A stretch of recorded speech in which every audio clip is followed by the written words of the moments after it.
అని మీరు ఒకవేళ అడిగితే ఆపర్చునిటీస్ ఎవరైనా అడగాలని అనుకుంటే హీరోస్ని అడుగుతారా, డైరెక్టర్ని అడుగుతారా? హీరోల్ని అడగను, అడగరా? హీరోల్ని అడగను. ఏదైనా ఉంటే డైరెక్టర్ని అడగాలి, లేకపోతే ప్రొడ్యూసర్ని అడగాలి అంతే.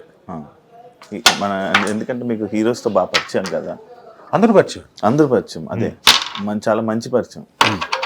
హీరోస్ని అడగరు, ఎందుకంటే ఫ్రెండ్షిప్ వేరు, ప్రొఫెషన్ వేరు. అవును. నేను ఏమైనా నాకున్న దీనికి నేను ఎవరిని అడగాలి, జాబ్ ఇచ్చేవాళ్ళని అడగాలి, అది డైరెక్టర్ లేకపోతే ప్రొడ్యూసర్. ఎందుకు వాళ్ళు కదా, వాళ్ళిద్దరిని అడుగుతాను.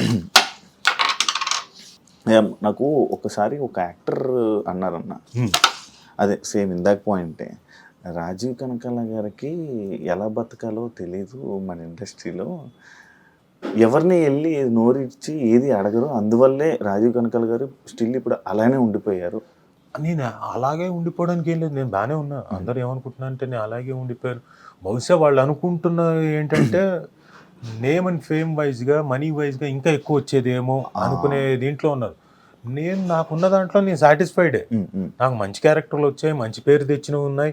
20 ఏళ్ల తర్వాత కూడా నన్ను గుర్తుంచుకునే సినిమాలు ఉన్నాయి, పాత సినిమాలు. సార్ మేము చిన్నప్పుడు మీ సినిమా చూసిన సై సార్, సార్ మీ విక్రమార్కుడు సార్, సార్ మీ స్టూడెంట్ నెంబర్ 1 సార్ అనేవి ఇంకా ఉన్నాయి. 20 ఏళ్ల తర్వాత కూడా గుర్తుంచుకుంటున్నారని మాటలు కాదు కదా ఈ పర్టికులర్ జనరేషన్. సో ఇప్పటికీ గుర్తుంచుకుంటున్నారు, గుర్తుంచుకోకుండా కాదు. సో నేను చేసినవి చాలా మటుకు గుర్తుండి, అంటే ఒక 8 ఏళ్ల క్రితం చేసిన జనతా క్యారెక్టర్ గుర్తుంచుకున్నారు, నాన్నకు ప్రేమతోలో నేను చేసిన క్యారెక్టర్ గుర్తుంచుకున్నారు. సో అలాంటివి ఏం లేదు నాకు. ఫైనాన్షియల్గా అంటారా, ఎస్ అటు ఇటుగా ఉంటుంది డెఫినెట్గా. బట్ నేను ఎవ్రీ ఇయర్ నేను చిన్న సినిమానో పెద్ద సినిమానో చేస్తూనే ఉన్నాను, నాకు డబ్బులు వస్తూనే ఉన్నాయి. అయితే మీరు అన్నట్టు కొన్నిసార్లు ఫేము, నేము మెయిన్ స్ట్రీమ్లో కనపడాల్సినంత కనపడలేదు. నేను చాలా చిన్న సినిమాలు చేసుకుంటూ డబ్బులు వచ్చేవి నేను చేసుకుంటూ, అంటే నేను ఎవరిని చేయి జాపి అడగాల్సిన పని లేకుండా నా పని నేను చేసుకుంటూ. ఒకరిని చేయి చాచి అడగడం రాదు అని అంటున్నా. చేయి చాచి అడగక్కర్లేదు, కనీసం నోరు విప్పి అడగాలి. నేను కనీసం ఆ పని కూడా చేయలేదు. సో ఇప్పుడు డెఫినెట్గా ఐ కెన్ డెఫినెట్లీ ఆస్క్, లేకపోతే నా మేనేజర్ని పెట్టి మేనేజర్ ద్వారా అడిగి ఐ ట్రై టు. బట్ అది అడిగే ముందు నేను కూడా ఫిట్గా ఉండాలి కదా, అందుకే ఫిట్గా తయారవడం కోసం ప్రాసెస్లో ఉన్నాను. సుమా గారు లేకపోతే రాజీవ్ కళా గారి లైఫ్ ఇలా ఉండేదా అనేది ఒక క్వశ్చన్ మార్క్కి మీరు ఏమైనా ఆన్సర్ చేయాలనుకుంటారా? ఎలా ఉండేది, ఇంతకన్నా బాగుండేదేమో, ఇంతకంటే దారుణంగా ఉండేదేమో. 2 పాసిబిలిటీస్ ఉన్నాయి కదా. అది ఏంటి ఎలా ఉండేదని మనం చెప్పలేము. ఇంతకన్నా దారుణంగా ఉండి ఉండొచ్చు, ఇంతకన్నా చాలా బాగుండి ఉండొచ్చు. 2 పాసిబిలిటీసే. ఒకటి మీరు అర్థం చేసుకోవాల్సింది ఏంటంటే, సుమా కనకాల గారు నా లైఫ్లోకి రాకముందు నుంచి రాజీవ్ కనకాల అన్నవాడు యాక్ట్ చేస్తున్నాడు. రాజీవ్ కనకాల అన్నవాడు ఎప్పటి నుంచి యాక్ట్ చేస్తున్నాడు? వాడు చిన్నప్పటి నుంచి యాక్ట్ చేస్తున్నాడు. ఎప్పుడు వాడికి 6 ఏళ్ల వయసు నుంచి యాక్ట్ చేస్తున్నాడు. టెలివిజన్ అన్నది పుట్టిన దగ్గర నుంచి ఆల్మోస్ట్ 1981 అన్న తర్వాత 81లో మా అమ్మతో పాటు మా అమ్మ యాక్ట్ చేయడానికి వస్తే దూరదర్శన్లో, సోమాజిగూడలో దూరదర్శన్ ఉండేది. అప్పుడు కూడా నేను ఆవిడతో అకంపెనీ చూసేవాడిని. నాటకాలు అవన్నీ ఆన్లైన్లో జరిగేవి, ఆన్లైన్ సెటప్లో 3 కెమెరాలతో. అవి చూసి ఆ తర్వాత 85లో ఎప్పుడైతే ధారావాహికాలు అనేవి ప్రారంభించారు, దాంట్లో అనగనగా ఒక శోభ అనే సీరియల్లో 7వ ఎపిసోడ్లో యాక్ట్ చేసిన వాడు. అంటే 85 నుంచి నేను యాక్ట్ చేస్తున్నాను. ఇది టెలివిజన్లో. సో మాకేం కూడా తెలియదు, బట్ పుట్టలేదు ఇంకా యాక్చువల్లీ. సో 40 ఏళ్ళు అయిపోయింది. సో నా జీవితం నేను చేస్తూనే ఉన్నాను, నేను ఎక్కడా ఆగలేదు. అప్పటి నుంచి ఇప్పటిదాకా చేస్తూనే చచ్చో పుచ్చో వచ్చిందో, చిన్న సినిమానో పెద్ద సినిమానో, వాట్ ఎవర్ ఇట్ ఈస్, మంచి సినిమానో మంచి క్యారెక్టరు చెడ్డ క్యారెక్టరు, ఐ డెంట్ స్టాప్. నాకు ఇక్కడ లేదు అని లేదు. చిన్నప్పటి నుంచి మా నాన్న మాకు ఓన్ ప్రొడక్షన్ ఉండేది.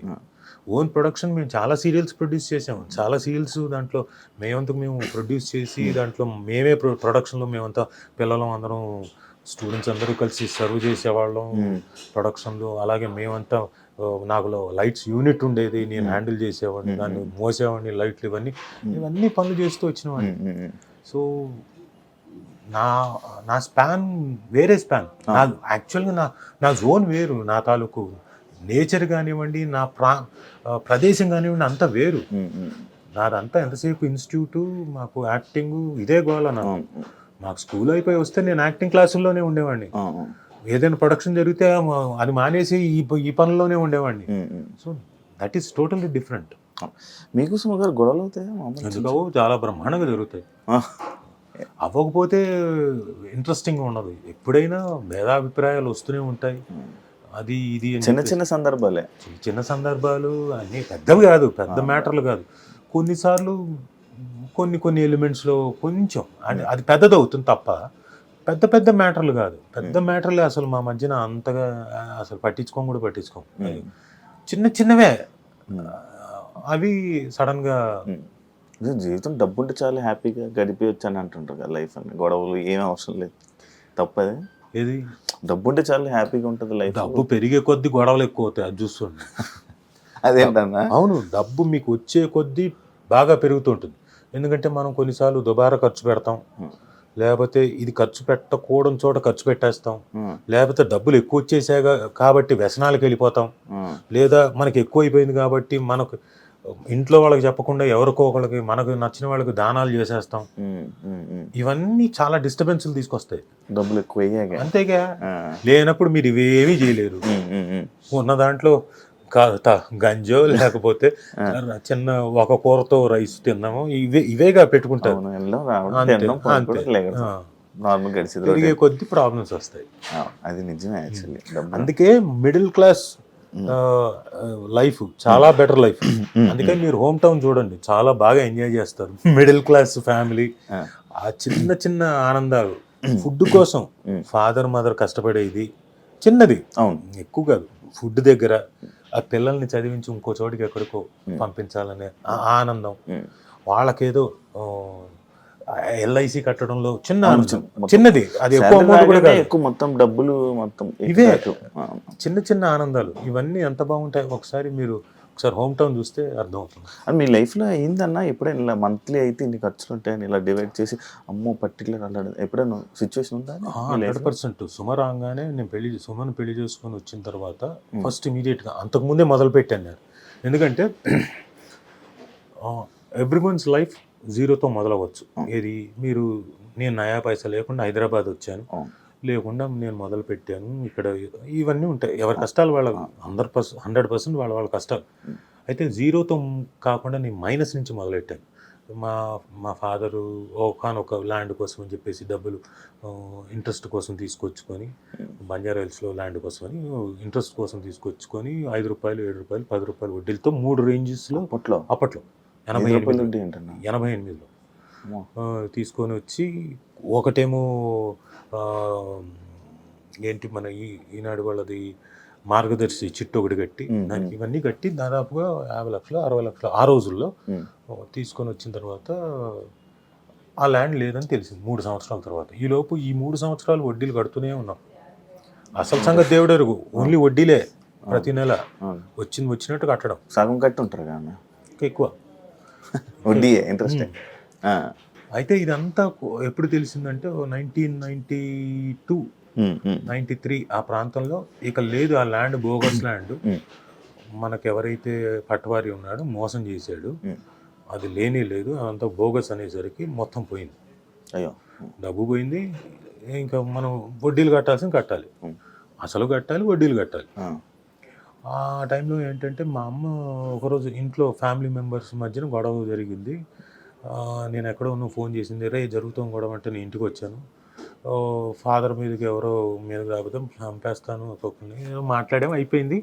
అయిపోయిన తర్వాత మా అమ్మ ఎమోషనల్గా ఉండి, ఒరే మీ నాన్న ఇదిగా ఉన్నారా, ఆయన సూసైడ్ కూడా చేసుకుందాం అనుకున్నాడు అంటే, నేను మా నాన్న దగ్గరికి వెళ్ళి నీకేమైనా పిచ్చి ఎక్కిందా ఏంటిది, అమ్మ ఏదో చెప్పింది, ఏమైందని. ఏం లేదురా, భలే వాడివే సంపాదిస్తాం, నేను ఉన్నాను కదా, బాబా ఏముంది ఇక్కడి నుంచి మొదలు పెడతాం, వస్తుంది గోల్డ్ వస్తుంది, నేను సంపాదిస్తానని చెప్పేసి అప్పుడు వేసుకున్న లెక్కలు ఏమేమి ఉన్నాయి చెప్పని మొత్తం వేసుకొని, ఫలానా వడ్డీలు ఎంత కట్టాలి నెలకి, ఇప్పుడు ఇంటి రెంట్ ఎంత కట్టాలి, ఇంట్లో ఎంత ఇది చేయాలి, ఇన్స్టిట్యూట్ నుంచి ఎంత వస్తుంది, ఇవన్నీ లెక్కలు వేసుకొని మొదలు. అప్పటి నుంచి ఇంకా యాక్టింగ్, డైరెక్షన్లు, మా ఓన్ ప్రొడక్షన్లకి ఇది చేయడం, మేకప్లు వేయడం. అంటే ఖర్చులు తగ్గించుకోవాలి కదా. ఓన్ ప్రొడక్షన్ చేసినప్పుడు మేకప్ వేసేవాడిని, డైరెక్షన్ చేసేవాడిని, ఇవన్నీ కూడా ప్రొడక్షన్ మేనేజర్ జాబ్ కూడా చేసేవాడిని. అన్నీ చేసుకొని ఖర్చులు తగ్గించుకుంటూ అలా కొంత క్లియర్ చేసుకుంటూ సుమ వచ్చిన తర్వాత ఆవిడ కూడా జాయిన్ అయ్యి, ఆవిడకి కూడా చెప్పి ఇదిగో నా ప్రాబ్లమ్స్ ఇవి ఉన్నాయి. అప్పటికి ఆల్మోస్ట్ అది సగం అయిపోయింది. ఈవిడ వచ్చింది ఈజీగా ఉన్నాయంటే ఆవిడ కూడా జాయిన్ అయ్యి మిగతా ఆవిడ నేను కలిసాం కాబట్టి ఆ మిగతా సగంలో కూడా పాల్పంచుకొని క్లియర్ చేసుకుంటూ వచ్చి మెల్లగా జీరో నుంచి కొంచెం ప్లస్లోకి వచ్చి వచ్చి లైఫ్ అలా హ్యాపీగా ముందుకు సాగిస్తుంది.